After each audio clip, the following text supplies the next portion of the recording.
Well, good morning. It's me, Kenny Polcari, the host of the party, and today is Tuesday, April 2nd, 2024. And here are the things you need to know about what's happening and what happened in the market, right? So yesterday, the eco data causes some angst, right? I'm telling you, listen to what JJ and Roger say. More Fed heads, though, are going to speak today. Bond yields rose yesterday on the back of this data, so keep your eyes on the 5% number because that's going to be the key for the 10-year. Gold surges higher, and remember, it's not always about rates on why people invest in gold. And what do we have at dinner tonight? Well, we're going to have the pork chops Benevento-Style, so we'll get to that in a moment. Okay, so yesterday was April Fool's. No, say it ain't so. So what happened to that early morning euphoria that we saw yesterday in the pre-market? Right? Well, the strong economic data sent stocks and bonds lower. Wait, that's not supposed to happen, right? Stocks are only supposed to go up. Isn't that what they tell us? Remember, futures were up in the pre-market. JJ's speech, his cautious speech on Friday, doing little to sway investors yesterday morning in the early hours, right? As the algos in the markets continued to think that the rate cut narrative is the story, no matter what the data suggests. But that all changed yesterday morning after we got the latest economic data. We got both the S&P and the ISM PMIs, which are purchasing managers indexes. While the S&P was expected to remain in expansionary territory, and it did, the ISM PMI was expected to be in contractionary territory, which it was not, suggesting that the economy remains robust. So you're thinking, not weak, right? And then we got hit with the prices paid component. Think input prices. And that data point, guess what that suggested? Come on, you know the answer here, right? The prices paid report was expected to be 53, but it managed to surprise everybody, including the algos, coming in at 55.8, a level not seen since August of 2022, right? When the reading came in at 60. After we had hit a mind-numbing high of 87 in April of 2022 as inflation just spun out of control.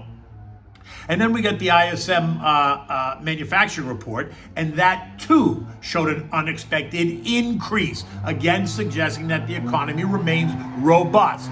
So when you take all the surprising info, then it gives that rate cut guys a reason to rethink their position, right? Look at this guy out there blowing the lawn behind me. He's killing me.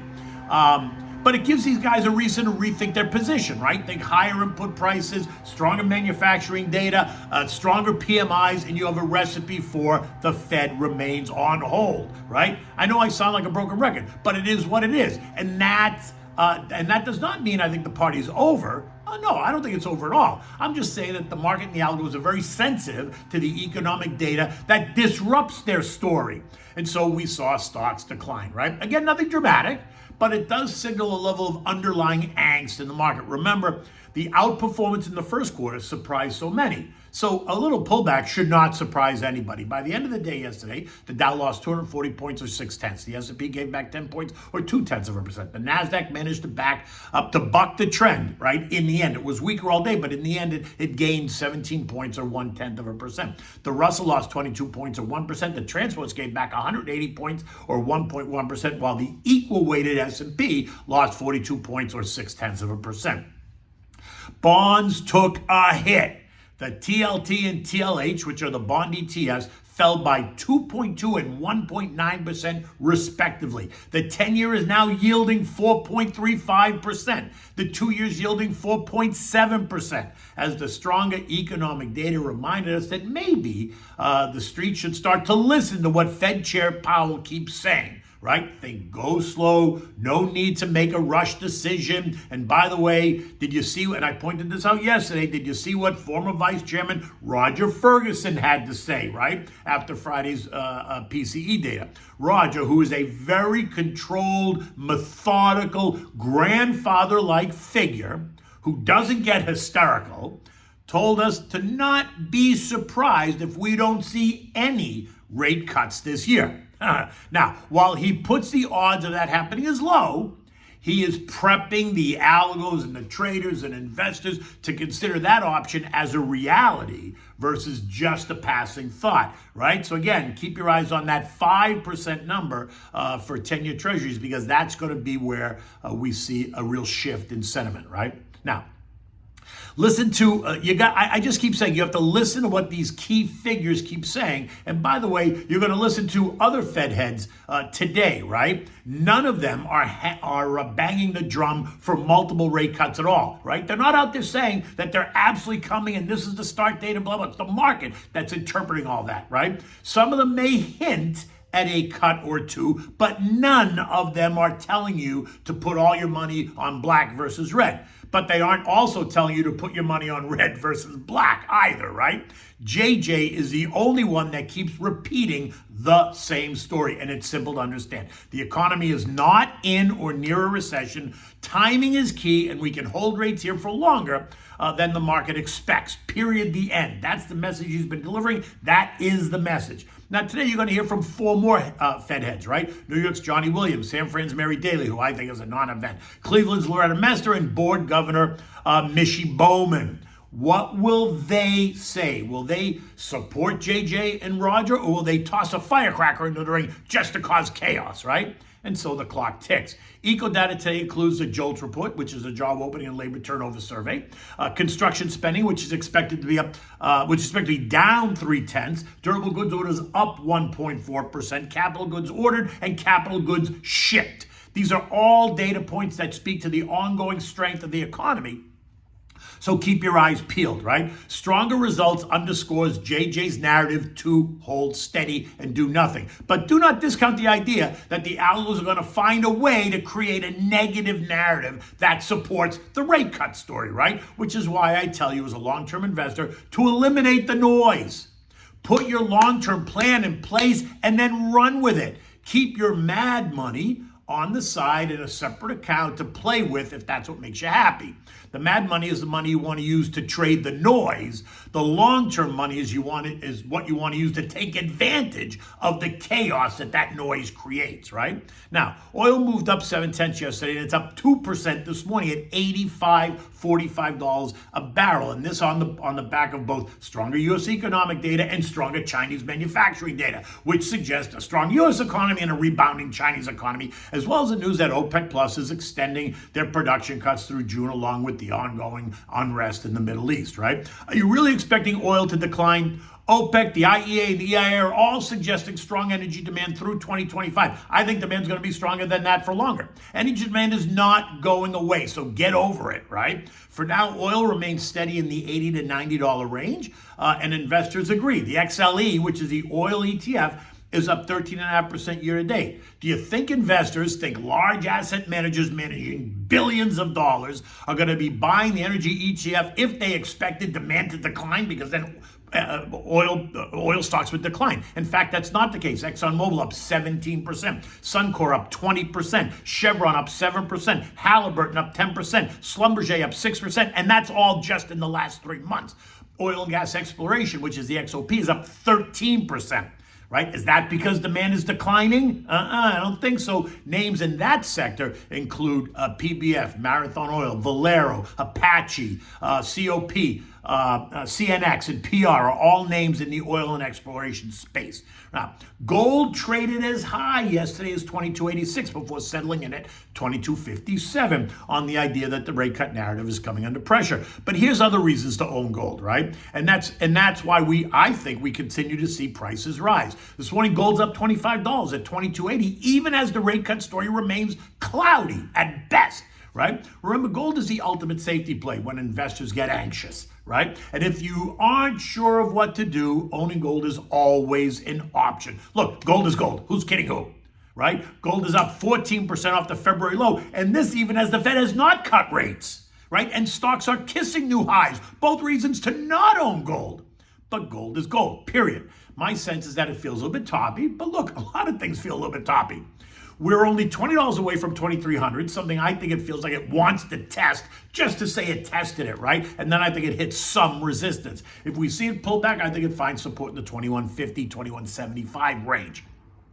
U.S. futures at 7 o'clock this morning were down. The argument today is that investors are pricing in the possibility of just one or no rate cuts.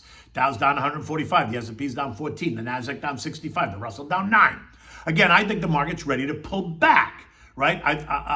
Not crash, just breathe. And that might mean we could see, hopefully, a 5 to 10% pullback ahead of earnings season and ahead of April 15th, which is, as you know, tax day. Remember, some of the selling pressure over the next couple of weeks can be attributed to investors having to pay taxes. Others might just be raising cash ahead of the earnings season. Earnings are, as noted, are set to begin next week, and expectations are high for both the reports and the forward guidance. Everyone listening for more AI references. So just sit tight, as any sense that earnings are about to disappoint will be a reason for the algos to go into overdrive and hit the sell button.